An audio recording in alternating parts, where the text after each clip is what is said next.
Hello everybody, today we will be having a quick video on domain and range. So domain, simply put, is a list of all x values used in a graph slash function, and the range is a list of all y values used in a graph slash function. So domain is x, range is y. So if we go over to a simple example like this, we have a couple dots on an xy graph, and so we'll call domain as x. We have our y-axis, and we look at each point and you think, okay, what is the x value that is being used for all of these? So let's go ahead and start with this point right here. All right, well, our x value is going to be -2, so we have -2. This one right here, our x value is -3. X value 0. X value 2. And so we have -2, -3, 0, 2, and we just want to make sure we always put them from least to greatest. Okay, that is very important. We always want them from least to greatest. So that means our domain would be -3, -2, 0, 2, and we do put a bracket around this to denote that as the domain. And so we look at our range now, which is going to be all the y values.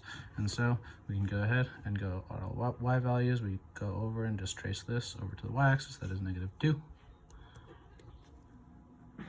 Over to the y-axis, -1. Y-axis right here, this is going to be 1. And this right here on y-axis, we draw this over to y. That is going to be 0.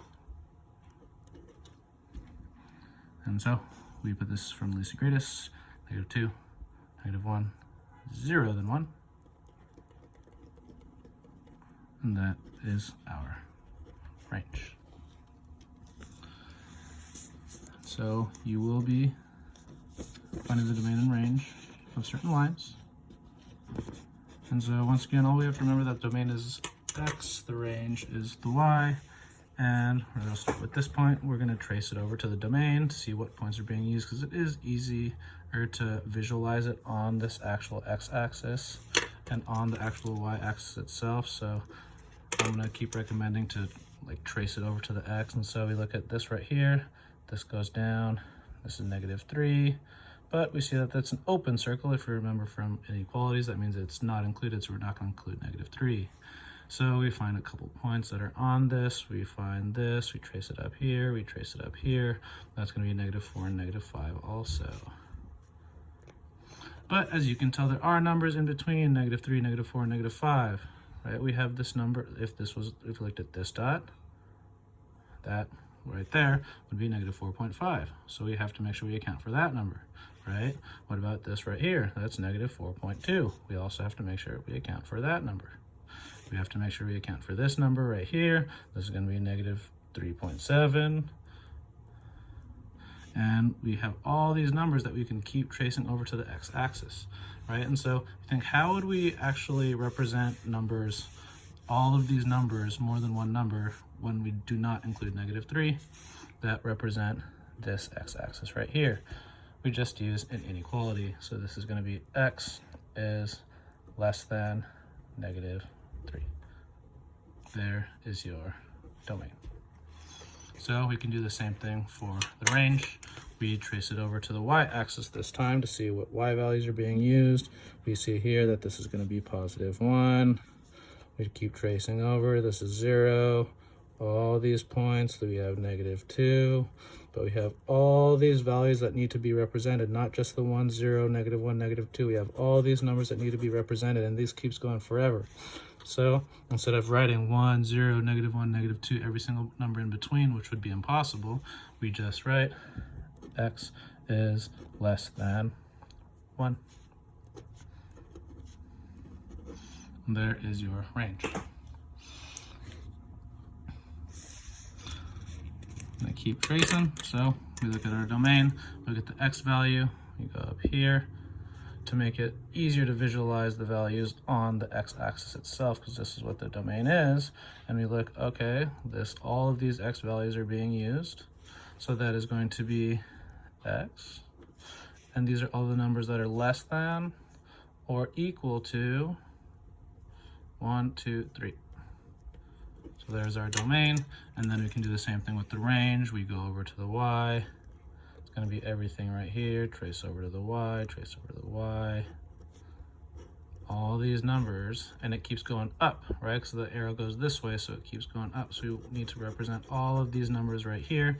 So that is going to be every number that is bigger than or equal to -1. Oh, my apologies. This is not going to be an x. This is y is greater than or equal to -1. Oops. And we have a couple parabolas here, quadratics. We follow the same process. We start drawing up to the x, and we see here that this time it has arrows on both sides.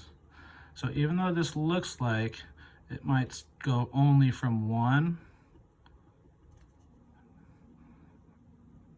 to 5, these are going to go forever in both directions. Since these go forever in both directions, every single x value is going to be used eventually.